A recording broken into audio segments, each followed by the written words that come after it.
Hare Krishna, Krishna Krishna, Hare Rama, Hare Rama, Rama Rama, Hare Hare.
Jai Om Vishnupad Paramhans परिव्राजकाचार्य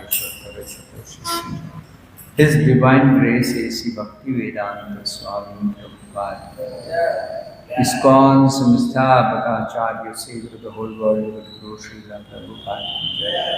Srimadh Bhagavatam ki Jai. Nithai Gopin Om Jnanatimurandasya Jnananjali Shalakaya Chakshurum Militam Yena Tasmai Shri Gurave Namaha Namo Vishnupadaya Krishna Presthaya Bhutale Srimate Bhaktivedanta Swami Niti Namine Namaste Saraswate Deve Gauravani Charini Devishesha Srimadi Paschatya Ditani Jaya Shri Krishna Chaitanya Prabhu Nityananda Shri Advaita Gadadhara Srivasadi Gaura Bhakta Vrinda Hare Krishna Krishna Krishna Hare Hare Hare Rama Rama Rama Hare Hare Mukam karoti vachalam pangum langhayate yatkripatamaham vande Shri Gurum Dinatarinam yatkripatamaham vande Paramananda Madhavam yatkripatamaham vande Shri Chaitanya Ishwaram Vanchakalpatarubhyascha kripasindubhya eva cha patitanam pavanebhyo vaishnavebhyo namo namaha. Om Namo Bhagavate Vasudevaya. Om Namo Bhagavate Vasudevaya. Om Namo Bhagavate Vasudevaya.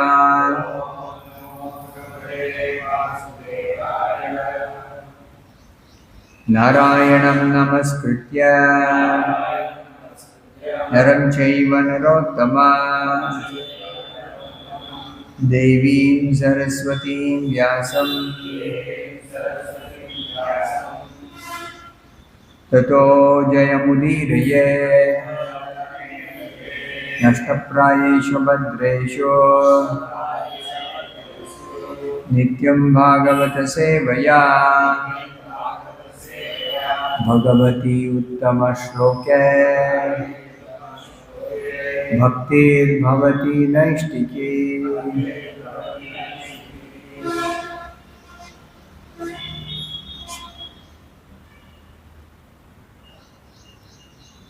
Reading from Srimadh Bhagavatam, continuing the chapter we're discussing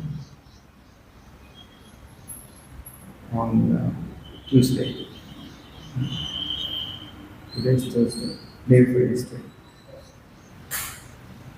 Canto 10, Chapter 3, The Birth of Lord Krishna, text number 6. Jagoho Kinnara Gandharvaha Jago Kinnara Gandharva Tushtuho Siddha Charanaha Tushtuho Siddha Charana Vidyadharya Cha Nandruta Vidyadharyascha Nandruta Vidyadharyascha Nandruta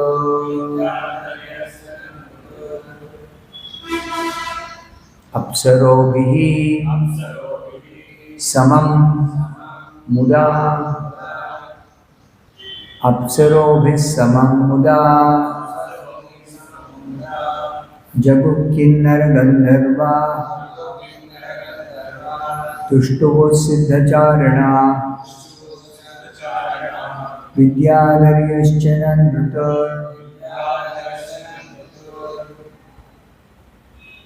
Apsarobhis Samam Muda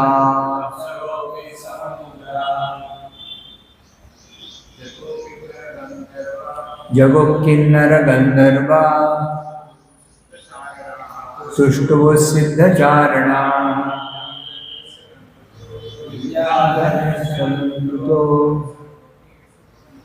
Apsarobhis Samam Muda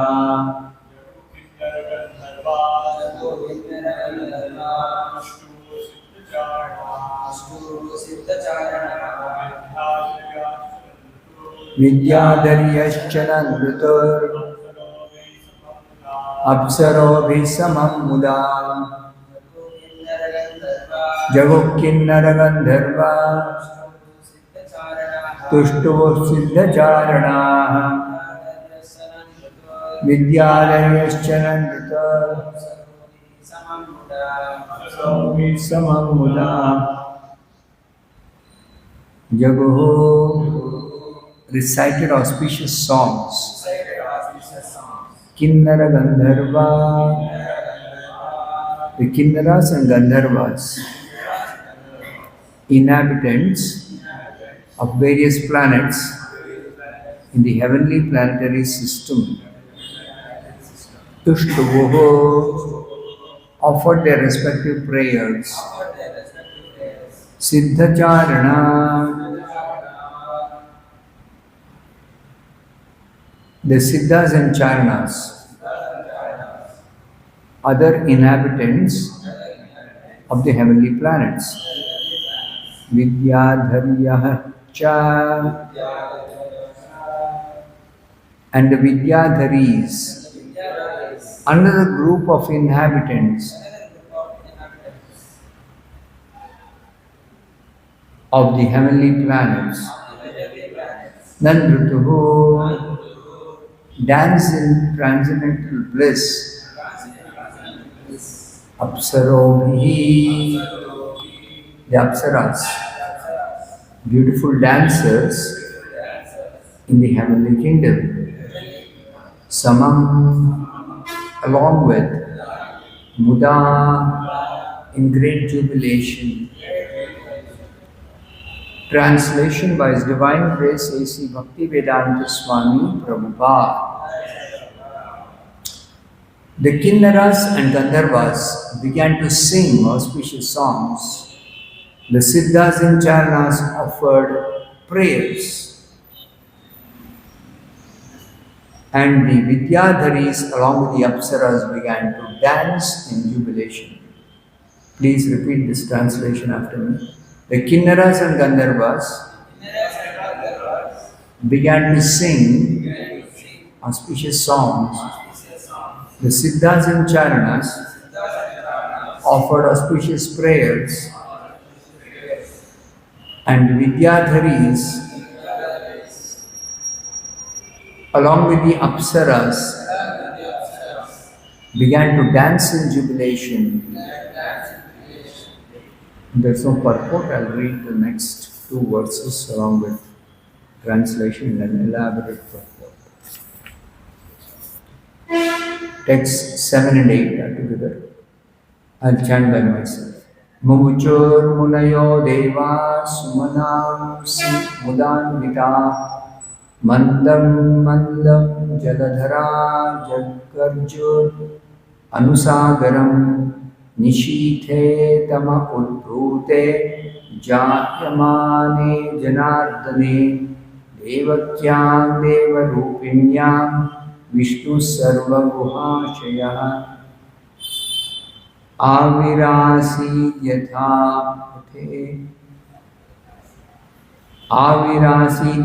Prachya Dishindur Iva Pushkalaha. Translation of these two verses by His Divine Grace is Bhaktivedanta Swami Prabhupada. The demigods and great saintly persons showered flowers in a joyous mood, and clouds gathered in the sky and very mildly thundered, making sounds like those of the ocean's waves. Then the Supreme Personality of Godhead Vishnu, who is situated in the core of everyone's heart,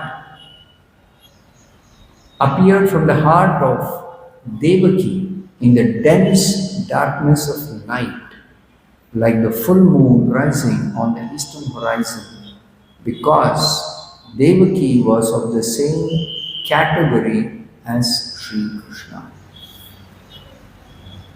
Thus ends the Bhaktivedanta Swami translations of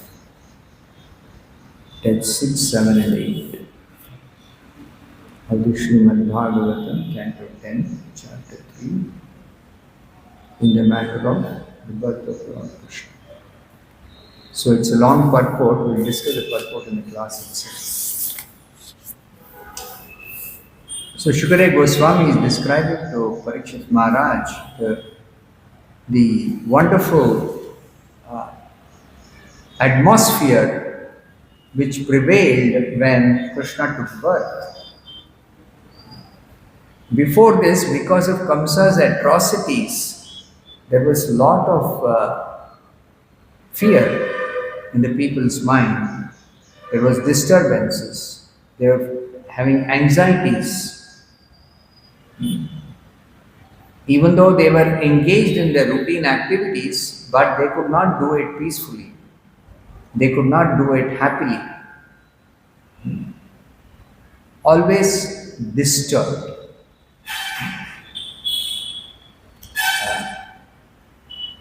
That is because the demons like Kamsa and his associates were ruling and giving trouble to the innocent citizens, especially to the pious, God-minded persons. The demons are always against Vishnu. Demon means against Vishnu, and not only against Vishnu, against Vishnu's devotees, Vaishnavas. Even though the demon may be materially qualified, even though the demon may be materially pious, even though the demon may be materially a nice person, but because he is against Vishnu, he is called a demon. There's a definition for demon. Vishnu Bhaktas Vrito Daiva, who is called Deva or Devata or divine nature. Vishnu Bhakta. Very simple. Anyone who is a Vishnu Bhakta is divine nature. Anyone who is divine nature is Vishnu Bhakta. Both ways can understand. And who is a demoniac person, demon, demoniac nature person, asurastad viparyayaha. Asura. Sura, asura. Sura means Devata, divine nature, and Asura means demon, demoniac nature, demon. Tad viparyayaha is just the opposite number, as Prabhupada says. What is that? He is not a devotee of Vishnu. He is a non-devotee. Not just a non-devotee, he is against Vishnu. He is envious of Vishnu. He is always trying to kill Vishnu. He wants to kill Vishnu. Why? Because even though these demons, many times they search for Vishnu. Where is Vishnu? And Vishnu cannot be seen like that by the demons. Vishnu is present in this world, everywhere. But the demons cannot see him. Non-devotees cannot see him. And then they hear that Vishnu is the Supreme Lord, and they also have some experience that at least with the incarnation of Vishnu, they are unable to kill the incarnation. They are unable to overpower the incarnation. They are unable to go against the incarnation of Vishnu. Always, every time Vishnu incarnates, the Supreme Lord incarnates, the demons are never able to overpower or kill or do anything to the incarnation of the Supreme Lord. Then the laws of nature which are working, the demons, they think, this is described in 16th chapter of the Bhagavad Gita, that this whole material world is working according to them. It is working automatically, and it is all meant for our enjoyment. Demons always think everything is meant for their enjoyment. Whereas the truth is, the reality is, when they try to enjoy material nature or this material world, they become entangled in the complexities of material nature. They become entangled in the complexities. So, sometimes demons think that if we perform some kind of tapasya or worship some devatas, then we will become powerful. We can enjoy without any shortage. We can overpower material nature. We can control material nature. And they do perform tapasya. They do perform some demigod worship. They get some benedictions from the devatas, or they get some yoga siddhis by tapasya, or by pious activities they get some karma phala. So all these things, because of these things, the demons, they become very proud, very arrogant. They sometimes become very powerful. But in spite of their power, in spite of their prosperity, economic prosperity, in spite of all their material qualities, material nature will vanquish them, will finish them off. very, very, very, very easily. Prabhupada many times says, these demons, they harass innocent people, simple people, devotees. But when one natural calamity happens, when a cyclone comes, millions of demons will be finished in a second.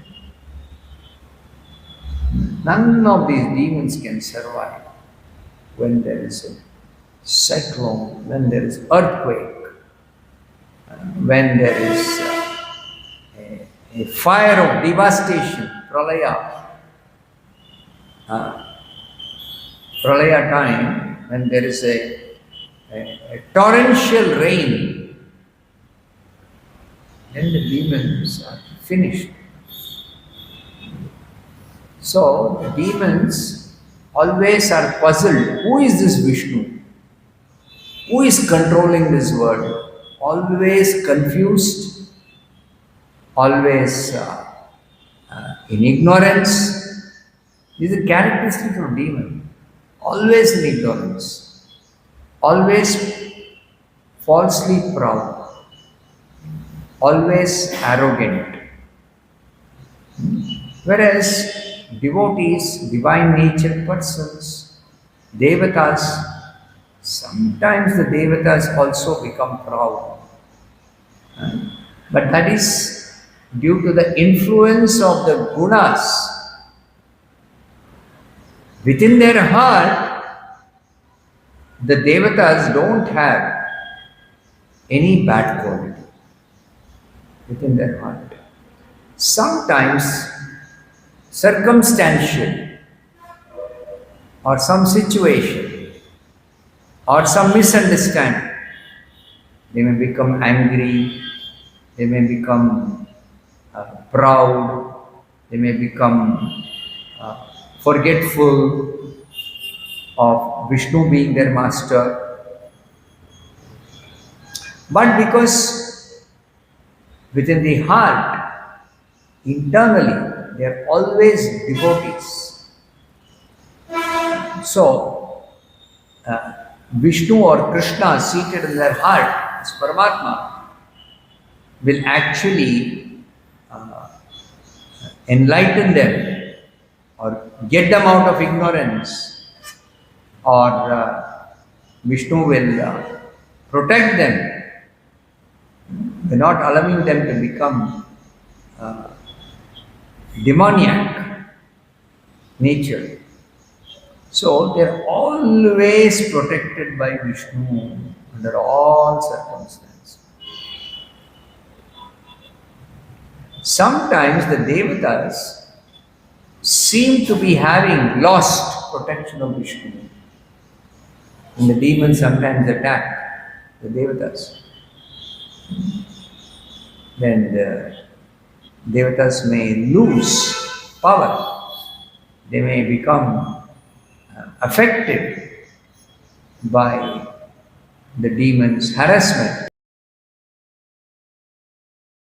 Their nature is divine. Whenever they are affected, whenever they are harassed, whenever they are in difficulty, they will simply go to Vishnu. That's all. This is Devata. Always Vishnu is their protector. They are always dependent on Vishnu. Always dependent on Vishnu. So they approach Vishnu.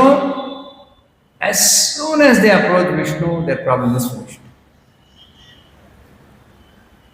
The problems are solved. As soon as they approach Vishnu. So similarly, we are devotees. We are practicing Krishna consciousness. We are reminded of Krishna being our Lord, our protector, our master, our well-wisher, everything. But sometimes, due to the material modes of nature, even devotees, those who are not yet fully perfect in devotional service, sometimes they also forget Krishna,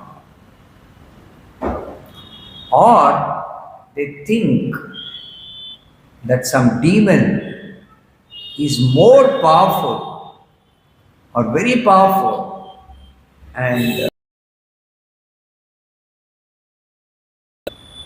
he is harassing me, and I cannot get protection of Vishnu immediately for stopping his harassment.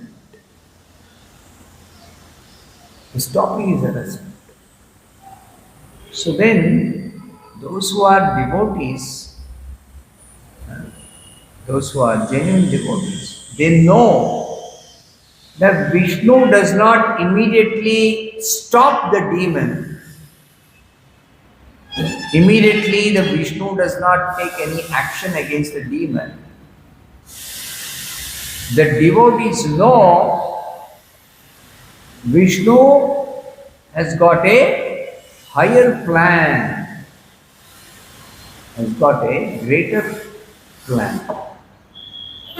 And because of that greater plan, Vishnu, for the time being, is allowing the demon to exercise his power, to exercise his mystic power, or his strength, or his influence, or his wealth, or any of the material assets he has got. Vishnu will allow the demon to enjoy for some time, to overpower the devatas for some time. He'll allow that. Why? Because Vishnu wants to mislead the demons, into thinking, oh, I am independent. I am independent. I can do whatever I like. It's only due to the illusory energy. Only due to illusion. Demons are always an illusion. But devotees, sometimes, neophyte devotees, or the devatas, sometimes they go into illusion. And illusion means we forget Krishna, or we don't know how to take shelter of Krishna, or we are confused about protection from Krishna, like that. So that is just a temporary situation by which Krishna is reminding us that actually, because of our becoming influenced by the illusory energy, we have a tendency to forget Krishna. We have a tendency to become confused about who is supreme. You may wrongly think somebody other than Krishna is the supreme in this world. You may think like that. But that is only due to illusion. Illusion means whatever is the reality, that reality we don't accept, or we don't see, or we don't perceive. Something other than reality. What is something other than reality? Illusion. So illusion we consider as reality.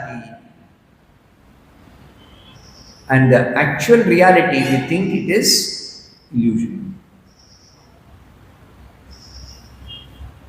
So this also is an effect of illusion.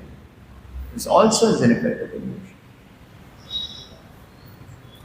So devotees, if they don't take precaution never to go into illusion again. Again means before coming to Krishna consciousness, we were in illusion.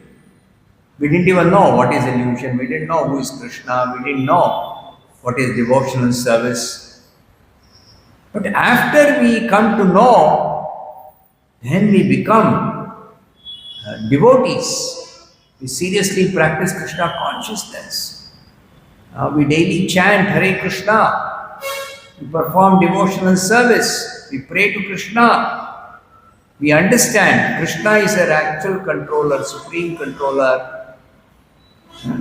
We understand Krishna is the protector. We understand Krishna. We also have little experience sometimes. So we start practicing. But after practicing for some time, the tendency is to become what is called as complacent. Complacent means, I think now I am nicely situated. I'm chanting every day, so Krishna is protecting me always. I'm taking prasadam, so I have no danger in this material world. I am under Krishna's protection. So, like that, gradually we become slackened in our devotional practice. Slackened means every day I am chanting 16 rounds.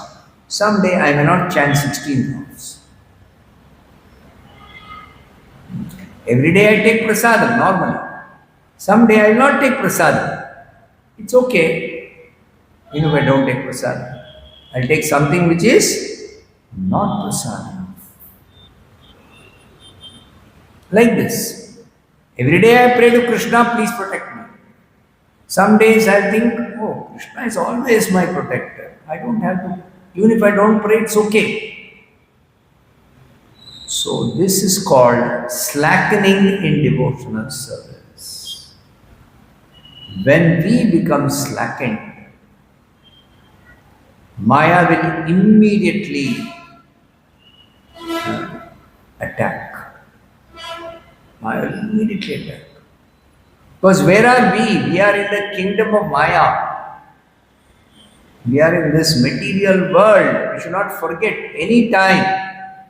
In the material world, always Maya is overpowering all those who are not practicing devotional service, or all those who are not devotees yet. That is Maya's business. To keep an illusion, to keep under her control all those jivas who are non-devotees. And even among practicing devotees, those who don't follow the instructions of the spiritual master, those who don't practice devotional service, those who neglect to do their devotional practices. Because by practicing, by chanting, by taking prasadam, by being always engaged in some type of devotional service, we will never forget Krishna, we'll never forget Krishna's protection, we'll never feel Krishna is sometimes protecting me, sometimes not protecting me. No. We'll always be Krishna conscious. See? Always be Krishna conscious. How? By always doing some spiritual activity. By doing everything in Krishna consciousness. That means, Krishna says, Yat karoshi, whatever you do. Material world, we have to do so many things. We can't always be only chanting. That is not possible, at least in our practicing stage, sadhana stage, we cannot always chant. That's the perfection. But we cannot always chant. We have to do some other activities also. So, Krishna says, whatever activities you do in the practicing stage, in the beginning stages, before you become perfect, you do it as an offering to me. You do it as devotional service. That is called yajna. Yajna, the beginning of devotional services. Yajnarthat karmanaha anyatra lokoyam karma bandhanaha. Whatever we do, we should do it as sacrifice to Vishnu. So what is sacrifice to Vishnu? Do it as devotional service. Now, how to do all the activities that we do as devotional service? So for that, the scriptures say, first of all, you should understand, Bhagavad Gita especially says, there are three kinds of activities in this material world. Three kinds of activities. So what are the three kinds of activities? First, even those who know something about the Shastra, something about the Vedas, something about scriptures, generally they know two kinds of activities. Punya karma, papa karma. Pious activities, sinful activities.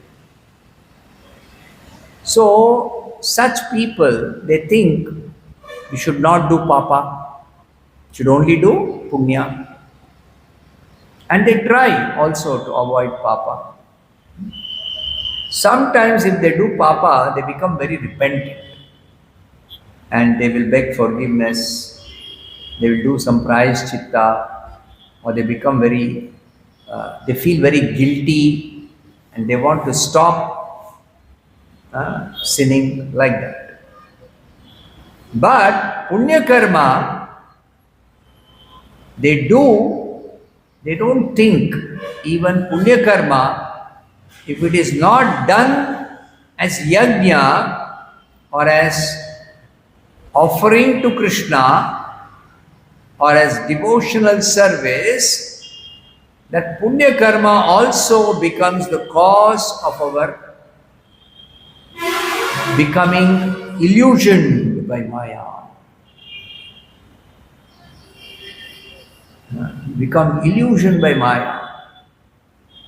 You become trapped by Maya. So that they do not know.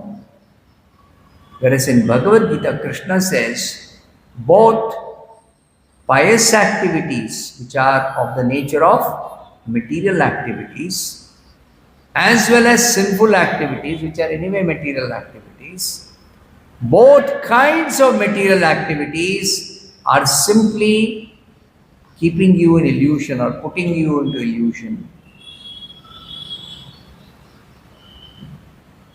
Only the third kind of activity, what is that? Devotional service.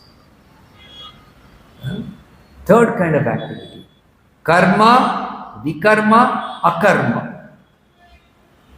So karma and vikarma, generally people know, punya and papa karma. It's called karma, vikarma in Bhagavad Gita, 4th chapter. This akarma means devotional service. That most people do not know. Many people don't know. What is devotional service? Yajna. What is yajna?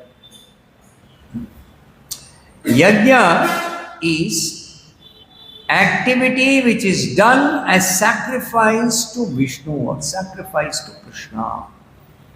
How to do sacrifice to Krishna? So scriptures are describing different kinds of sacrifices. Many varieties of sacrifice. So sometimes people when they understand there's something called sacrifice to be performed, yajna. And by performing yajna, you can get your desires fulfilled.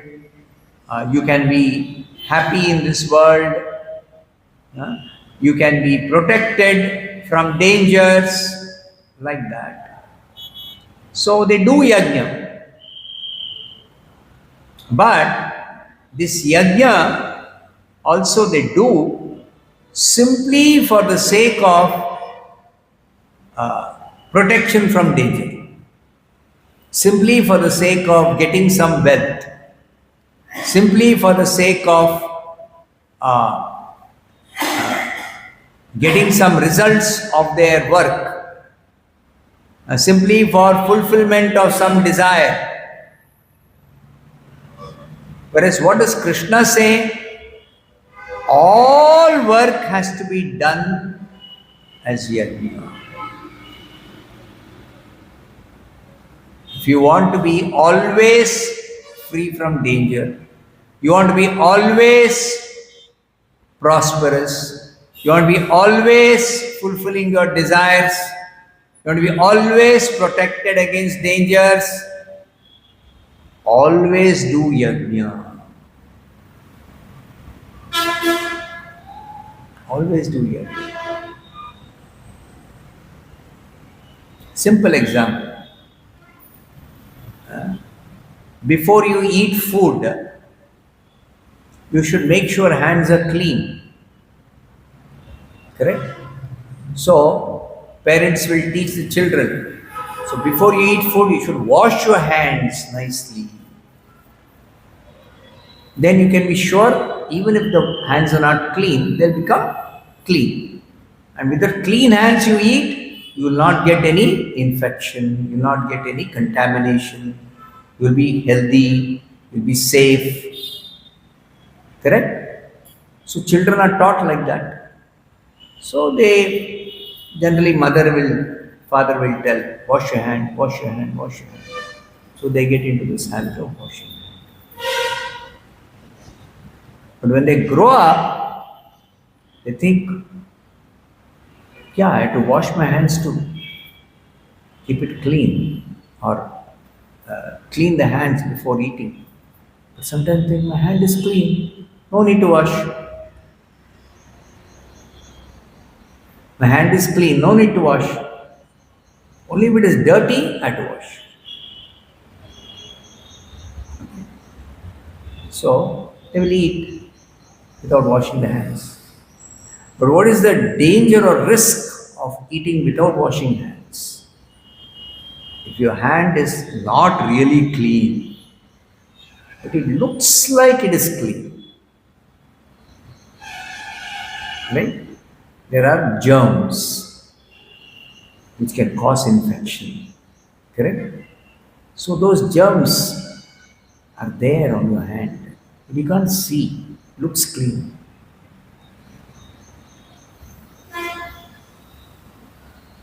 Okay?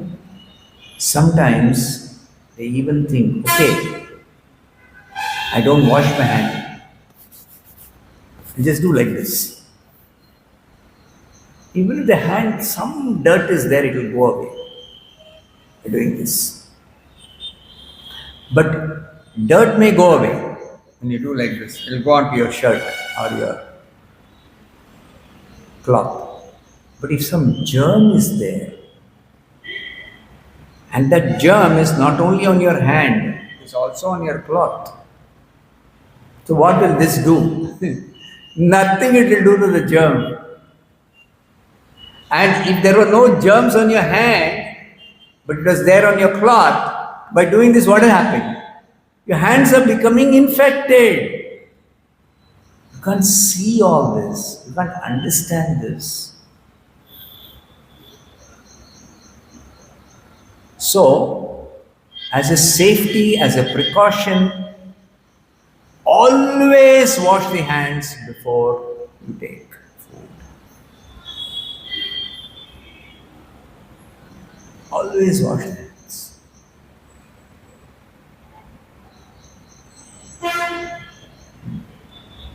So I have experienced that when I used to travel, when I began traveling a lot, airport or in the train station, sometimes we have to carry some prasadam and eat. So generally take care always to wash hands. Sometimes I don't wash my hand. Then when I don't wash my hand, I think I'll eat with spoon. I'll eat with spoon. Now that spoon, with what hand I am touching? Spoon is clean when it is packed. Devotees are packed and give me clean spoon. Okay. But when I touch with my dirty hand, infected hand, what will happen to the spoon? It will become infected. So with the infected spoon I eat. The spoon was clean. It became infected. I get the infection. So one time it so happened, continuously for 5 different trips, every trip, after coming back from the trip, I fall sick. Every time, 5 trips continuously, from 4 or 5 trips. So then I began thinking, what is actually happening? Why am I falling sick? So somebody told, oh, too much travel. So too much travel is not the real reason. Too much travel, you will become tired, become little fatigued. But the sickness that is coming is not that. It is infection. And that infection, where am I getting? While traveling. And how am I getting during traveling? I'm not washing hands when eating in the station, airport, in the train. You see. So if I take care to always wash hands, then I can avoid infection, contamination. And then what happens in the airport, we think very clean. Airport they maintain more cleanliness than other places, correct? Generally, very nowadays especially, very clean airports. Right? We go on cleaning. Very clean, very clean. But what happens? We sit in that seat, waiting area. The seat we sit. There will be one armrest, right?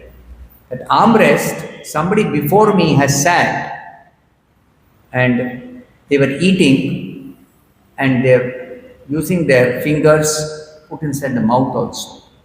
Some food is sticking here, they're eating chocolate or something. They're not careful to avoid putting the finger inside. So they put their finger inside. And then do like this. And then maybe they'll go to wash the hand, but before going to wash the hand, they use this hand, which is infected, to keep it on the armrest. They transfer the germs from their mouth to the armrest. They go wash their hands and maybe they go away. Finished eating, they're board the flight, they go. Next, I come and sit there. Okay? So I take precaution. Let's say I don't take precaution. Moment I keep my hand on the armrest, I get the infection. Okay. Supposing I wash the hand also. Okay? But after coming back and sitting after washing hands before starting eating, somehow I touch the armrest. Meant for keeping the hand, no? I get the infection. So in spite of washing hands also, there's a chance of getting infection. So the point is, this material world, everywhere there is material infection. It's like in the airport, however much they clean, after cleaning somebody will use and they'll leave behind some infection. They leave behind some infection. So like that, even if you are a pious person, even if you don't do sinful activities, still the material world is a contaminated place. It is a contaminated place. It is always materially contaminated. Always materially contaminated. Because even though you are not contaminating by taking precautions of hygiene, you always wash your hands after eating. You don't put your hand in the mouth and make it infected, your fingers or hand. So you take all the precautions. But there are so many other people who are not at all taking precautions, who don't even have good habits. They don't always wash their hand after eating. Correct? So, those people, you are living in the midst of them. You cannot be completely away from them. Correct? So, when you are living in the midst of them, you know, even if you follow all the rules, there's a chance you will get infected from them. That's why we say when somebody does deity worship, don't allow other people to touch you. Don't allow other people to touch you. And if you go out and come back, even though you maintain suchi, you maintain cleanliness, but somebody else who's infected may transfer some infection to you. And then you come and if you don't take bath, don't change your clothes, you may go inside in an infected condition. You may go inside in an infected condition. So therefore, to maintain suchi, we say, when you go out and come back, if you are a pujari, if you have to enter the altar, you have to take bath. You have to change your clothes. Even if you maintain suchi, and if you are clean, you don't become dirty by yourself. But outside, so many contaminations are there. So like that, this material world, when we associate in any way, except a pure devotee who never associates with this material world materially, always thinking of Krishna, always engaged in devotional service, does not perform any material activity like Prabhupada. So, such pure devotees, acharyas, and the Lord Himself, they cannot become infected with material contamination. They never become contaminated by the gunas. They are always transcendental. So like Prabhupada, like Krishna, we can also always be free from infection. How? By practicing, by following the rules, regulations. Simply by following the rules, regulations. By always engaging all activities, performing them as devotional service. Akarma, yajna, Yat karoshi tat purushva madarpanam. So Krishna says, Yat karoshi, whatever you do, Yad ashnasi, whatever you eat, Yad juhoshi, whatever you offer in sacrifice, Dadasiyat, whatever you give in charity. Because pious people, they will either directly engage in devotional service to Krishna, whatever they do, offering to Krishna, worship of Krishna, whatever. Or they will do some pious activity, some charity, some yajna offered to some devata, some Indra yajna they will do for good rain. Like that, whatever sacrifice they do, whatever charity they do, yet tapasyasi, whatever austerities they perform, Sometimes they do some austerity for spiritual purposes, devotional purpose. Sometimes they do austerity for some material purpose. Like they'll work very hard for earning some money. So such working hard for earning money, that is not exactly devotional service by itself. Even if they work honestly. So Krishna says, Yat tapasyasi kaunteya tat kurushva madarpanam. You should always do it as an offering to me, offering to Krishna. Do it always as yajna, sacrifice to Vishnu. All types of activities.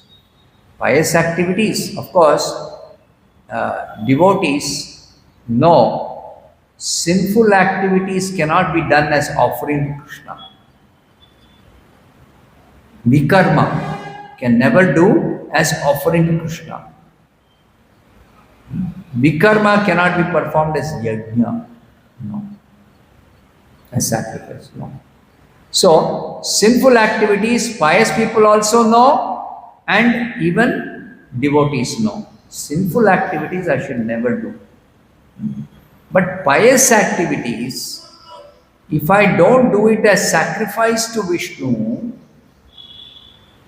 then I will become materially contaminated, materially infected. So that also we have to learn from the spiritual master, from the scriptures, from the experienced Vaishnavas, how to do all activities as offering to Krishna, how to do all activities as devotional service. Especially those who are working outside. So they should be also careful that whatever work they do, how that work can become offering to Krishna. Therefore, Shastra says that you should offer the results of the work you do to Krishna. Whatever results are there of the activity, you offer to Krishna. And for your for your maintenance, you depend on Krishna. That is our position, full-time devotees in the temple. But there are people who cannot exactly practice full-time devotional service. They do devotional service, but they also have to work to earn some money for maintaining themselves in this world. So what about such people? If you tell them, okay, you're doing chanting, very nice, but whatever work you are doing, all the result you give to Krishna, then you say, how will I maintain myself? So therefore, Acharyas teach that if you are working to maintain yourself and you're not able to completely depend on Krishna for your maintenance, then a small portion of your result of your work at least you give to Krishna. You give a small portion to Krishna at least. That is in the beginning. But as one progresses, the standard is so that you are never contaminated by the work you are doing or by the results of your work you are getting. For yourself, you use that, you don't become contaminated. 50% of whatever you get by doing the work, whatever you earn, profit or salary or whatever, you have to give it to Krishna directly. Directly give to Krishna. And only 50% you maintain yourself. This is the standard. To protect yourself completely, 100% protection. Never contaminated by the work you are doing. Never contaminated by using the result of the work for one's own purposes, one's maintenance, Don't become contaminated only if you give 50% of what you are earning. And then people say, oh, very difficult to maintain myself. 50% if you ask me to give. You see? That is why, how to maintain oneself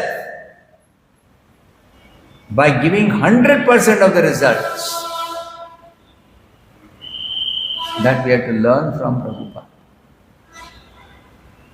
How to maintain oneself by giving 50% of one's results, staying outside the temple.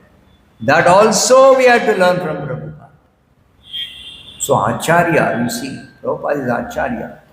He teaches by his own example also, apart from instructing us from the scriptures.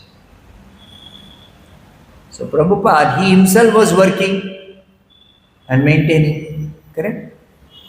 So how was he protecting himself completely?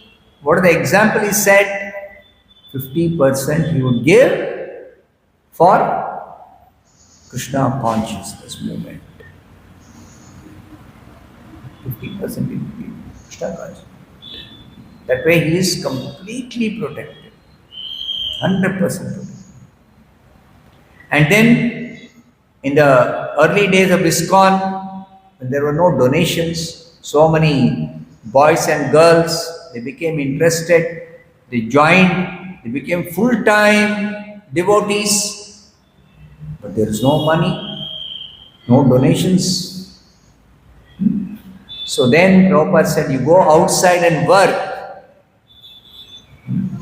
They work, they bring the money, all the money they give to Prabhupada.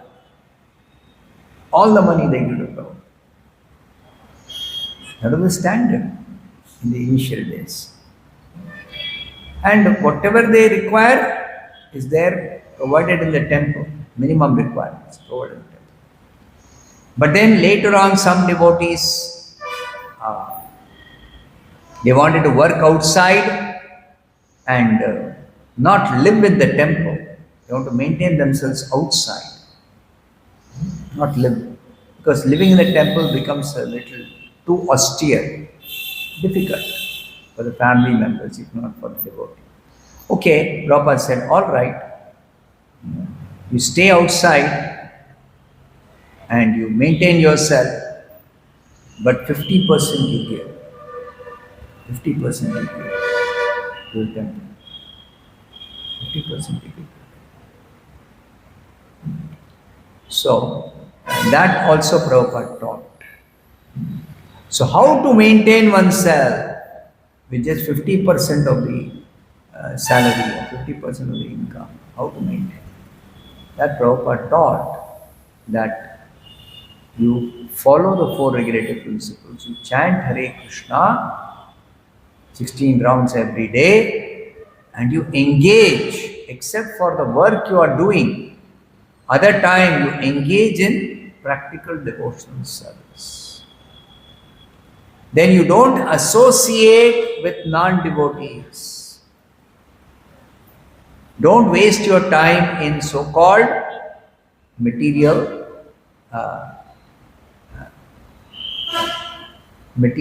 recreation. No material recreation, no material pleasures, even pious material pleasures, no. For somebody who is serious about devotional service, no leisure.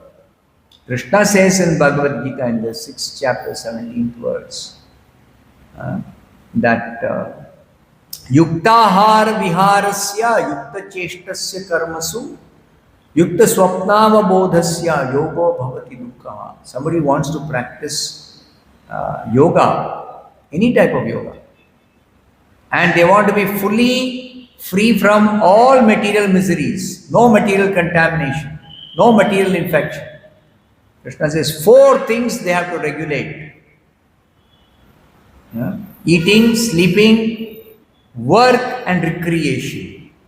Ahara, swapnavabodha, eating and sleeping. Vihara means recreation, material leisure. And Cheshta. Cheshta is work. So this work and recreation, work you understand, what you have to do to maintain yourself, your body, or your family, or your obligations, or your duties, for your duties, obligations, whatever responsibilities, that is work. But what about recreation? Oh, sometimes I want to take a vacation. So I want to go on vacation.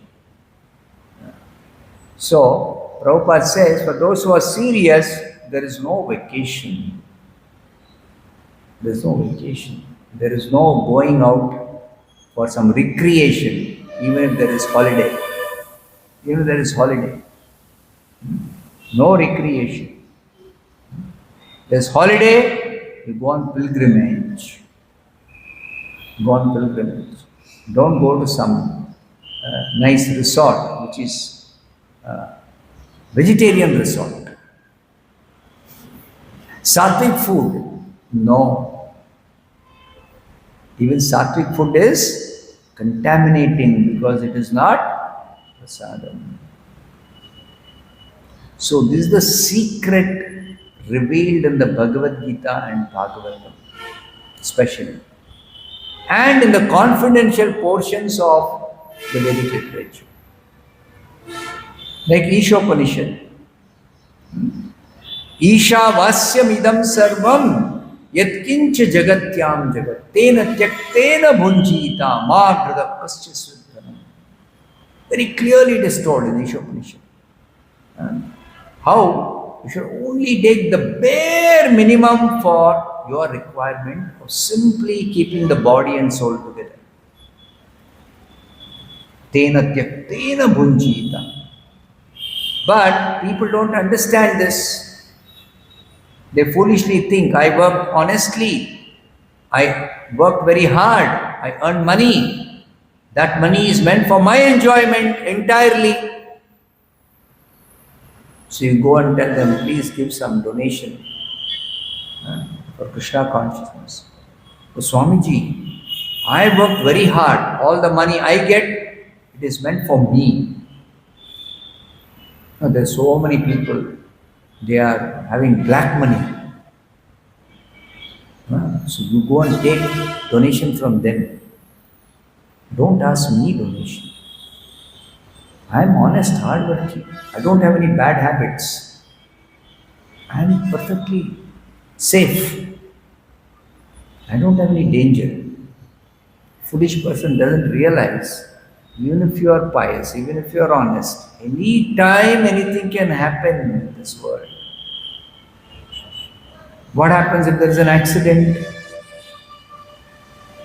It's not in your control. Like yesterday, we had an accident.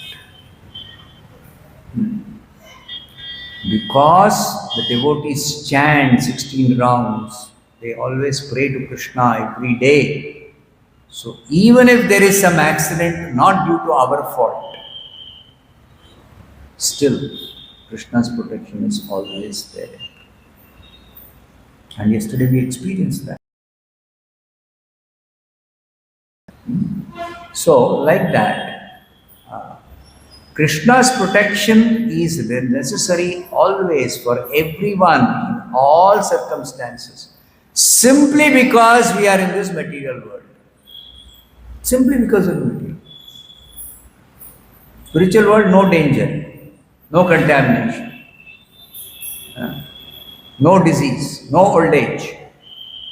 Material world, even if somebody is always careful, always maintains good health, always is doing some exercise, always eating moderately, always eating pure food, still sometimes there may be some infection, some disease, something happens.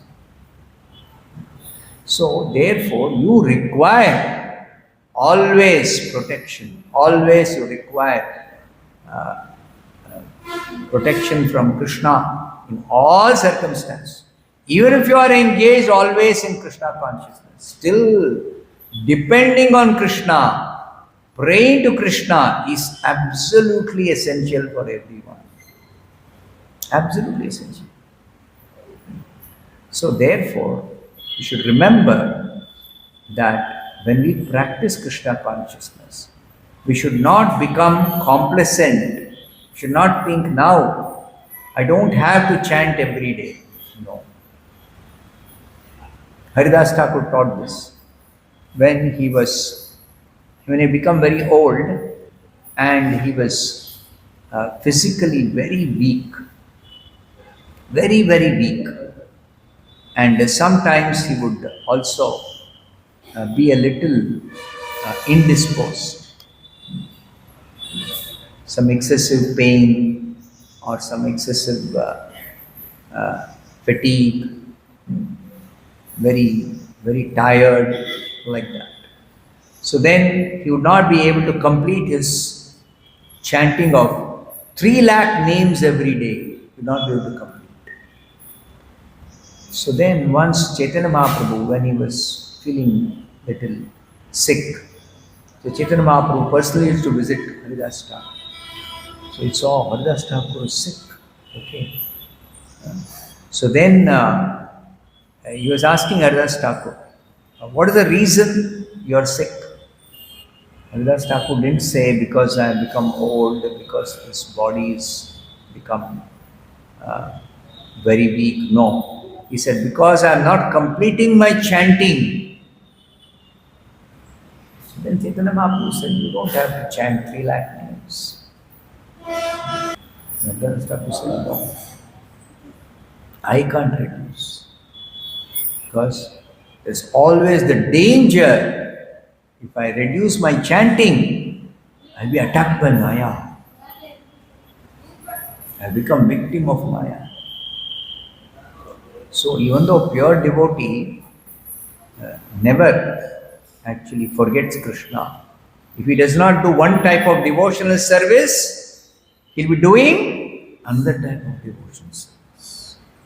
Always in touch with Krishna. Because he's fully Krishna conscious. Whatever he does, the background consciousness is always Krishna consciousness. So therefore, whatever he does, it is only devotional service. Whatever he does, only devotional service. So, Haridas Thakur is teaching us that if you have taken a vow to chant 16 rounds every day, you should chant 16 rounds and never cut down. Even if you have some difficulty, still don't reduce the number of rounds of chanting Hare Krishna. So many times Prabhupada stresses in his letters to his disciples, in his never forget to chant your 16 rounds of Hare Krishna mantra japa on beats. Prabhupada says this. Many, many times he says. And he says, even my sannyasi disciples, sometimes they think there is no need to chant 16 rounds. No, even they have to chant. Even they have to chant 16 rounds every day. Even the senior devotees, they also have to chant 16 rounds every day. Prabhupada says this. So this is the warning given, that if we slacken, there is every possibility we may get affected by Maya, because we are in the kingdom of Maya. Anywhere we go, even we go to the holy dham, it's like you are residing in the holy dham. You are residing in Tirupati. Tirupati is holy dham. Even in the dham, still, because this dham is in the material world, and we are not yet fully purified and fixed up in Krishna consciousness, not 100% fixed up. So therefore, there's a chance that while in the holy dham, while we may be engaged in some activity in interacting with the non-devotees for some business for the sake of Krishna, that time we may become infected. That time we may catch some infection. So therefore, because this non-devotees, they are full of infection. Full of infection. Just like doctor, when he treats an infected patient, the doctor is actually, doctors say, experienced doctors say, that they become immune to infection after treating many patients for a long number of years. Their body develops immunity. But still, when it comes to surgery, the doctors, they take all precautions to disinfect themselves before surgery, during surgery, after surgery. There's so many procedures for disinfectant. Operation theatre, nobody is allowed there. Because anybody goes, they may carry some infection. And then doctor also, before he enters, earlier the doctors used to take a bath before entering surgery. Nowadays that is not required because there are so many ways of disinfecting themselves completely. The dress they wear, they wear a special dress which is disinfected. And then the hands they disinfect. All the instruments they disinfect. Correct? Everything. The nurses, the assistants, everybody disinfects themselves. So fully disinfected. And while the surgery is going on, they have this mask. Right? They have so many precautions. So during surgery, after surgery, immediately disinfect. Their hands, their dress, everything they disinfect. So like this, a devotee always has to be free from material contamination and take precautions not to get contaminated. Not to get contaminated. Therefore, our interaction with the non-devotees, especially materialists and sinful people, has to be minimum. And that also why we interact with sinful people, to give them Krishna consciousness, to engage them in some service, to give them prasadam. We have to interact with them. Correct? So we have to be careful. We have to be very careful. We have to be very careful interacting with them. When we talk to somebody, we talk to them only to preach to them. But we should restrict it to only preaching. But talking to them, we become engaged in a conversation where they'll talk about so many material subject matter, politics, and some money, and some business, and some sense enjoyment, even pious enjoyment. We become infected when we hear that too much. Little, okay. But too much you hear that, you may become infected. That's how devotees who are dedicated themselves, they think, oh, this person is nicely doing business, he's having a lot of money, and he's also not having any sinful habits. Very nice man, he gives nice donation to the temple also, always, from his profits. He's chanting Hare Krishna also. He's nicely practicing. I can also become like him. You don't require to become like him because you're already in a much safer, much better, much precious environment and situation. But Maya attacks by too much interaction with that person. And sometimes he'll say, Swamiji, why you have to be, struggling in the temple? You can also work like me. You can also chant Hare Krishna. You can also have family. You can also earn nice money. You see? You can also give to the temple. You don't become a burden for the temple. Sometimes they think they are burden for the temple. See, wrong to think like that. You're burden for the temple. Krishna, what is burden for Krishna? He's maintaining the whole universe himself. So where is burden for Krishna? He's maintaining you also.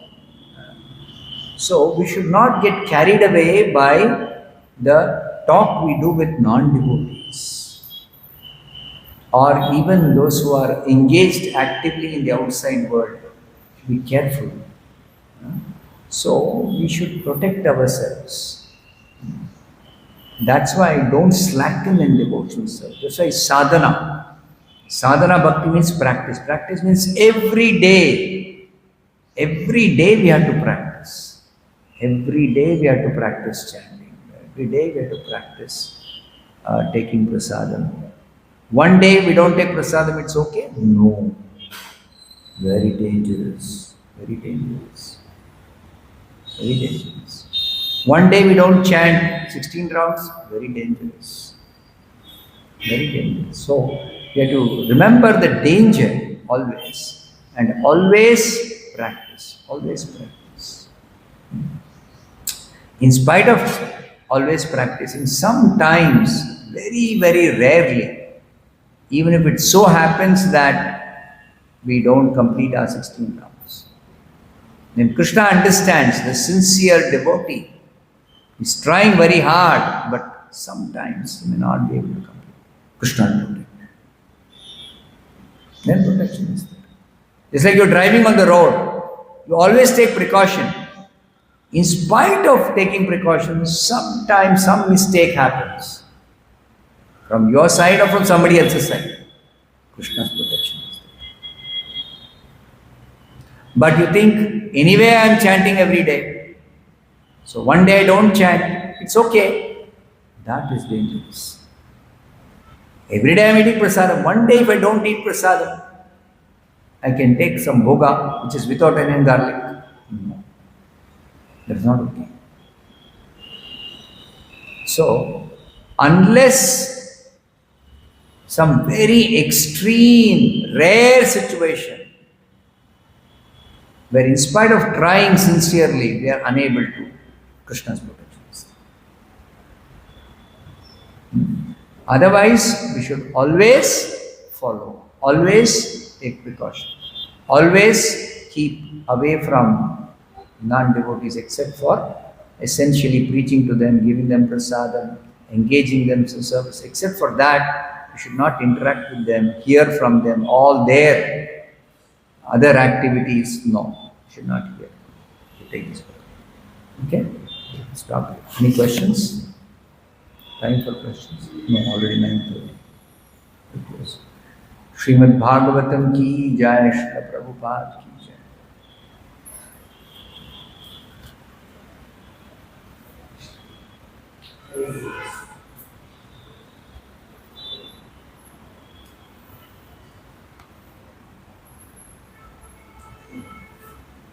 Hey.